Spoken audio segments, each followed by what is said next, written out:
So today we'll be solving the valid anagram question. What the question states is we'll be given two strings and we have to check whether these are anagram. What anagram basically means is, for example, the string S has letters R, A, C, E, unique letters R, A, C, E, and now the second string which we will be given should also contain those letters with the same frequency. So, for example, if you are over here, jar and jam, this is not a anagram since jam, I mean, T does not have R and T has an additional M. We need bo both the strings to have equal number of letters, equal number of same letters. Yeah, it should be having equal number of same letters, and the order does not matter.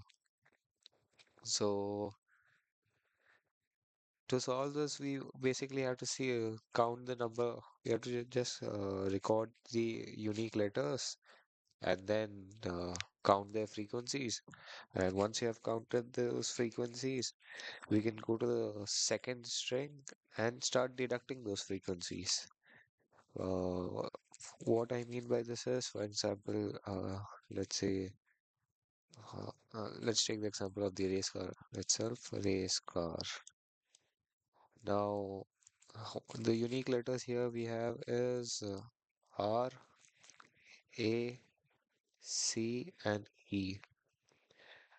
So, in the initial run, iterate over this list, sorry, iterate over the string and check check each letter and then increase its frequency. So, for example, initially we wouldn't have any letters, so we keep adding any new letter we encounter. So here, for example, this is R.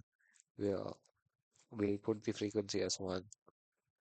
Then we go to A, frequency 1, C, frequency 1, E, frequency 1. Then we come, there's another C, frequency 2. There's another A, frequency 2. There's another R, frequency 2. So the end of iterating over the first string will have something like this.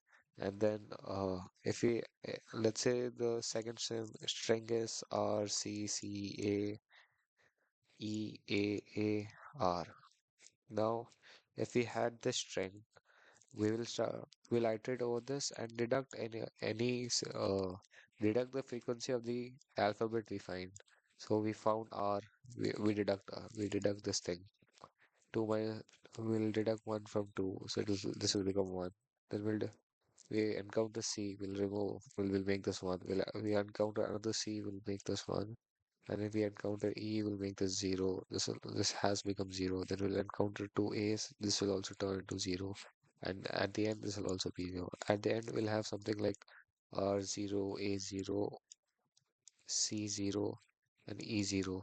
What this shows us that the frequency and the number of letters is same. Hence, this is an anagram.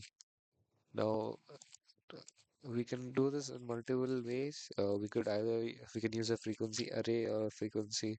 We could use it in a hash map. We could also do one thing is sort them and then check if they're equal or not.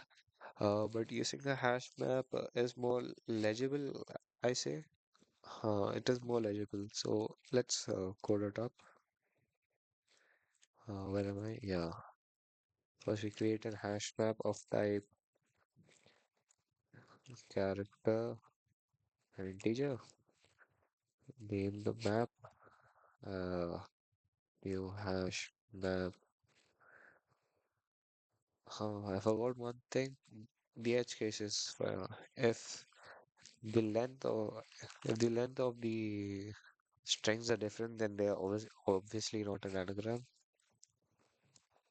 If s dot length is not equal to t dot length, return false. Proceeding to this thing. Did I remove a bracket by mistake? Yes, I did. For Uh, int I is equal to 0, I less than s dot length. Why are we taking s dot length? Because we have already confirmed while checking the edge case that both of them have the same length, so we can just take s dot length I plus plus. Oh, I took the brackets wrong over here.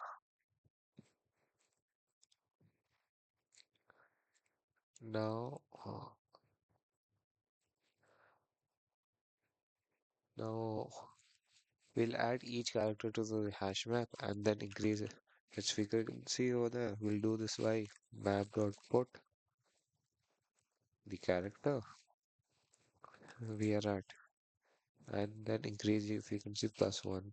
How are we gonna get the previous frequency that we have already stored? It is map dot get or default uh, s dot char at I comma 0. What this does is will put this character and its frequency if if it's a new character, then this will my bad, I forgot. This will what? S dot char at I. Dear Lord, I forgot what I was going to explain.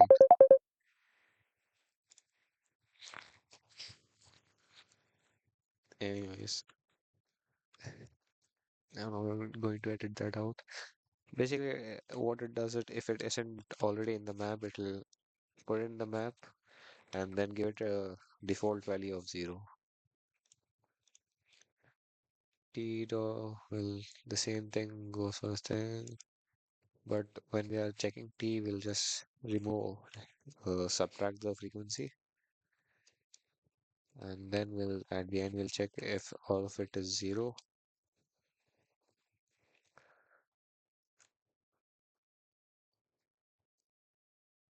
What map dot values does is it gives us the thing, the set of the values part, the frequency part. Why did I do this? If x is not equal to 0, that means we have a difference between the frequencies. If x is not equal to 0, return false. And then return true. I hope I have not made a mistake and this is how we are going to do it. I mean, yeah,